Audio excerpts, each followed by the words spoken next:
अस्सलाम वालेकुम नाज़रीन, सराफत आपसे मुखातिब है। दो तीन अहम तरीन खबरें आपके सामने रखनी है। लेकिन पाकिस्तान में गुज़श्ता 24 घंटों से लम्स यूनिवर्सिटी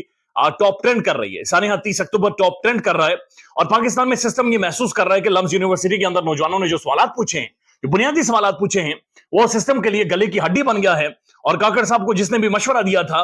उसका मशवरा बैकफायर कर गया है। लम्स यूनिवर्सिटी नहीं जाना चाहिए था, उसके ऊपर मीम्स भी बन रहे हैं और उसके ऊपर सवालात भी बहुत संजीदा नौयत के उठना शुरू हो गए हैं। निगरान वज़ीर दाखिला साहब इस हवाले से क्या कहते हैं और उन्होंने इस नौजवान नस्ल को क्यों इल डिसिप्लिन करार दिया है वो आपको बताते हैं। लेकिन अभी पाकिस्तान में ये बात डिस्कस हो रही है कि गुज़श्ता दिन जो इमरान खान साहब की एक तस्वीर जारी होती है, एक तस्वीर लीक की जाती है, वो तस्वीर भी इसीलिए जारी की गई, इसीलिए लीक की गई कि जो कुछ हुआ है लम्स में, लम्स के हवाले से जो डिस्कशन हो रही है, लम्स में जो सवाल पूछे गए हैं वो उन पर कोई डिस्कशन ना हो और वो ट्रेंड किसी तरह से नीचे आए। अब इंटरेस्टिंग बात यह है कि लम्स यूनिवर्सिटी से दो वीडियोस और वायरल हुई हैं। एक वीडियो वो है कि लम्स यूनिवर्सिटी में जब इमरान खान जाते हैं, खान साहब जब यूनिवर्सिटी में जाते हैं तो किस जोश और जज्बे के साथ तालियां बजाकर इमरान खान का इस्तकबाल किया जाता है। और फिर उसी लम्स यूनिवर्सिटी में जाकर इमरान खान साहब सबसे पहले उनसे अपॉलॉजी करते हैं, मौजरत करते हैं कि वो लेट वहां पर पहुंचे हैं, लेकिन लोग उनके लिए तालियां बजाते हैं और कहते हैं खान साहब इट्स ओके, आप यहां पर आए हैं, आपने टाइम निकाला है। लेकिन दूसरी तरफ उसी के साथ दूसरी वीडियो भी जारी हुई है कि जब अनवारुल्लाह काकड़ साहब मौजूदा पाकिस्तान के वजीर आजम साहब लम्स यूनिवर्सिटी जाते हैं तो ना तो कोई ताली बजती है, ना किसी ने इस्तकबाल किया, ना कोई खड़ा हुआ, बल्कि उसके बाद सवाल पूछे गए कि काकड़ साहब आप यहां पर आए क्यों हैं, आखिर आपको क्यों महसूस हुआ कि आपको लम्स यूनिवर्सिटी में आना चाहिए और यहां पर आकर बातचीत करनी चाहिए। फिर उनसे यह भी कहा गया कि 50 मिनट आप लेट आए हैं, इसके ऊपर सबसे पहले आप यहां पर सारे लोगों से मौजरत करें। अब जो वीडियो सर्कुलेट हुई है काकड़ साहब की, वो वीडियोस इंटरेस्टिंग भी इसलिए हैं कि उस हॉल के अंदर, उस कमरे में सिर्फ चंद स्टूडेंट हैं, यानी बहुत कम तादाद में स्टूडेंट वहां पर मौजूद हैं। और इमेजिन करें कि चंद तादाद में अगर स्टूडेंट वहां पर मौजूद हैं और ये सवाल हुए हैं, और अगर ये बल्क में देखा जाए, अगर लार्ज क्राउड होता, अगर ज्यादा नौजवान होते तो फिर क्या होता, ये जाहिर है बहुत बड़े बड़ों के लिए बहुत बड़ा एक सवाल बन गया है। लेकिन इमरान खान साहब उस यूनिवर्सिटी में गए तो हालात मुकम्मल तौर पर मुख्तलिफ थे, बिल्कुल मुख्तलिफ थे जो कि काकड़ साहब के हवाले से थे। अब इसी को सामने रखते हुए जो निगरान वजीर दाखिला हैं जनाब सरफराज भुट्टी साहब, उन्होंने एक पॉडकास्ट के अंदर गुफ्तगू की है और पॉडकास्ट के अंदर वो ये कहते हैं कि पाकिस्तान की जो मौजूदा नस्ल है, ये जो नस्ल है जो जिनमें लम्स गए वो बच्चे शामिल हैं, जिनके अंदर मेरे जैसे गुस्ताख और गरीब लोग शामिल हैं, जिनमें आप जैसे पढ़े लिखे नौजवान शामिल हैं, इन सब के बारे में वो ये कहते हैं कि ये ऐसी इल मैनर्ड या इल डिसिप्लिन नस्ल हमने प्रोड्यूस कर दी है कि ये इल डिसिप्लिन तो थी, ये सारे लोग अब बदतमीजी पर उतर आए हैं और ये बदतमीजी और गालम गलोच करना शुरू हो गए हैं। और वो कहते हैं कि इसके साथ मसला ये है कि ये जो नौजवान नस्ल है ये अगले 50 से 60 साल हमारा ताकुब करेगी, हमारे पीछा करेगी और हमारे साथ रहेगी। तो निगरान वज़ीर दाखिला साहब ये कहते हैं कि ये जो इल मैनर्ड, एक बदतमीज, इल डिसिप्लिन नस्ल है, नौजवान नस्ल है जो सवाल पूछ रही है, ये अगले 50 साल हमारे साथ रहेगी और अगले 50 साल हमारे लिए बहुत ज्यादा मुश्किल हो गए।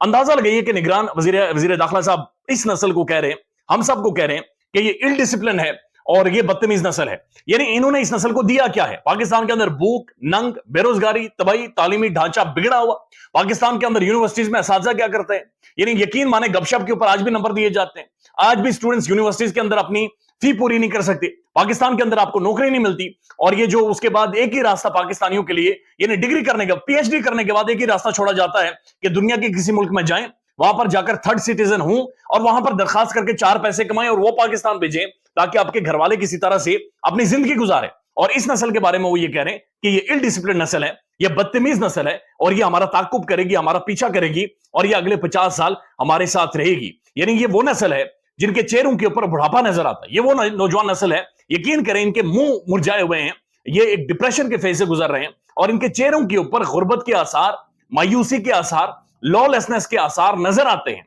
और इस नस्ल से वो शिकवा कर रहे हैं निगरान वज़ीर दाखिला साहब कि इस नस्ल ने जी करना क्या है, इस नस्ल ने हमें दिया क्या है और ये नस्ल अब हमारे साथ बदतमीजी कर रही है। बदतमीजी इसलिए कर रही है कि क्यों नस्ल सवाल पूछ रही है। मैं देख रहा था कि आजाद कश्मीर के जो वज़ीर आज़म साहब हैं वो भी अनवार साहब ही हैं, अनवारुल हक साहब ही हैं और वो भी थोड़े से इसी तरह के जिस तरह से बाकी लाए जाते हैं वो भी इसी तरह से कश्मीर के अंदर लाए गए, इंजेक्ट किए गए।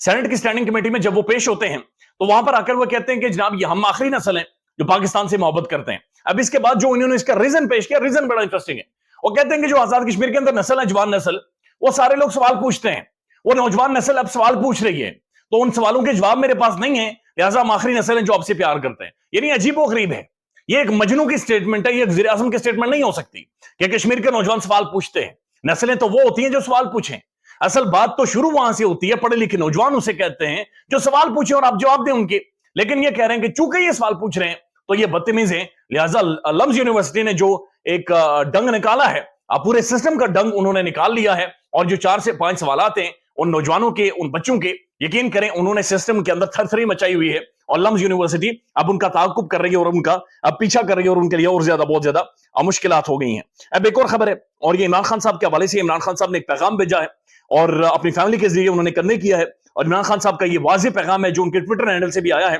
کہ یہ ثانوی بات ہے کہ لوگ کسے چنتے ہیں، لوگ ووٹ کسے دیتے ہیں، لیکن بنیادی مسئلہ یہ ہے کہ عوام کو ان کا حق دیں۔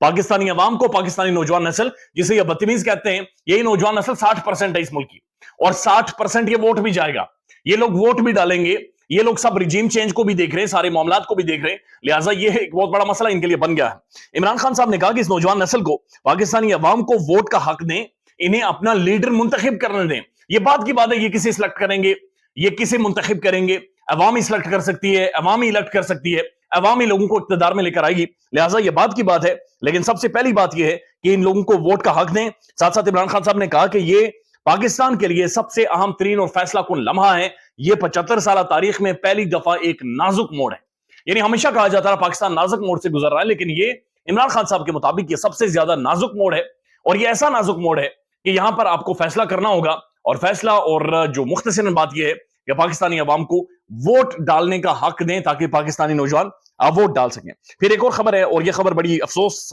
بلکہ آپ یوں کہہ سکتے کنسرن طلب خبر ہے۔ خبر یہ کہ گزشتہ رات عمران خان صاحب کے معدے میں تکلیف ہوتی ہے اور تکلیف شدت اختیار کر جاتی ہے، اس کے بعد ڈاکٹرز کی ایک ٹیم پہنچی اور انہوں نے عمران خان کو دوائی شوائی دی ہے، لیکن ابھی تک پاکستان میں یہ کوئی خبر نہیں آئی کہ عمران خان کا کوئی الٹرا ساؤنڈ کیا گیا، ایکس رے کیے گئے یا نہیں کیے گئے، عمران خان کا کوئی معائنہ ہوا، کوئی ٹیسٹ وغیرہ کیے گئے یا نہیں کیے گئے، لیکن صرف بتایا جا رہا ہے کہ جو جیل کا جو میڈیکل کی ٹیم ہے وہ عمران خان صاحب کے پاس گئے اور انہوں نے عمران خان کا معائنہ کر کے انہیں دوائی دی ہے۔ اب یہ بتایا جا رہا ہے کہ معدے کے اندر عمران خان صاحب کو تکلیف ہوئی ہے، اور تکلیف خاصی شدید تھی، جس پر باقاعدہ سے ڈاکٹرز کی ٹیم وہاں پر پہنچی ہے۔ اس سے پہلے عمران خان صاحب، ایون ان کے وکیل آفتاب باجوہ صاحب یہ کلیم کر چکے تھے کہ عمران خان صاحب نے کہا کہ انہیں سلو پوائزن دیا جا سکتا ہے، سلو پوائزن کیا جا سکتا ہے، اور خدا نہ خواستہ کسی نہ کسی بہانے پانی کے ذریعے یا پھر کھانے کے ذریعے کوئی چیز انجیکٹ کی جا سکتی ہے۔ ڈاکٹر محیط پیرزادہ صاحب نے ویلوگ کیا ہے، اور ڈاکٹر صاحب یہ کہتے ہیں کہ جب آپ کسی کو بھی سلو پوائزن کیا جاتا ہے تو اس کے جو سمٹمز ہوتے ہیں وہ سمٹمز یہ ہوتے ہیں کہ آپ کو معدے میں تکلیف ہوتی ہے، آپ کو پیٹ میں تکلیف ہوتی ہے، آپ کو کریمپس پڑنے شروع ہو جاتے ہیں، آپ مینٹلی ڈیٹیریوریٹ کرتے ہیں، آپ فزیکلی ڈیٹیریوریٹ کرتے ہیں، آپ کو انگزائٹی ہونا شروع ہو جاتی ہے، آپ انکمفرٹ خود کو لے کر محسوس کرنا شروع ہو جاتے ہیں۔ اور یہ بہت ہی کنسرن طلب خبر ہے کہ عمران خان صاحب کو اڈیالہ جیل کے اندر، جہاں پر 88 دن عمران خان کو ہو گئے، وہاں پر انہیں اس طرح سے معدے میں تکلیف ہونا، اور پھر اس کے بعد ڈاکٹرز کی ٹیم پہنچی ہے۔ بہرحال درخواست یہ کی جا رہی ہے کہ عمران خان صاحب کو گھر سے کھانا وہاں پر پہنچانے کی اجازت دی جائے۔ عامر متین صاحب نے تجزیہ پیش کیا ہے، اور عامر متین صاحب یہ کہتے ہیں کہ press conferences, T V interviews, یہ سب کچھ ہو چکا ہے، اور یہ سب کچھ فیل ہو گیا ہے، چونکہ نوجوان نسل مان نہیں رہے لمز یونیورسٹی میں جو کچھ آپ نے دیکھا ہے۔ تو پھر ایک اور حل نکالا گیا ہے کہ پی ٹی آئی کے اندر سے ڈبل ایجنٹس نکالا جائے، ڈبل ایجنٹس ایسے کہ جو پی ٹی آئی کے اندر ہوں لیکن وہ دوسری پولیٹیکل پارٹیز جنہوں نے اس ملک میں زیادتی کی، انسانی حقوق کی پامالیاں کی، وہ ان کے بیانیہ کو لے کر کیری کریں۔ اور اس کے دوران آپ پیپلز پارٹی کی تعریفیں بھی دیکھیں گے، اس دوران کچھ لوگ جا کر مولانا فضل الرحمان صاحب سے مل رہے ہیں وہ بھی دیکھیں گے، اور اس دوران اور بھی چیزیں آپ کو نظر آئیں گی جو کہ ڈبل ایجنٹ کا رول ادا کریں گے، اور ڈبل ایجنٹ کے طور پر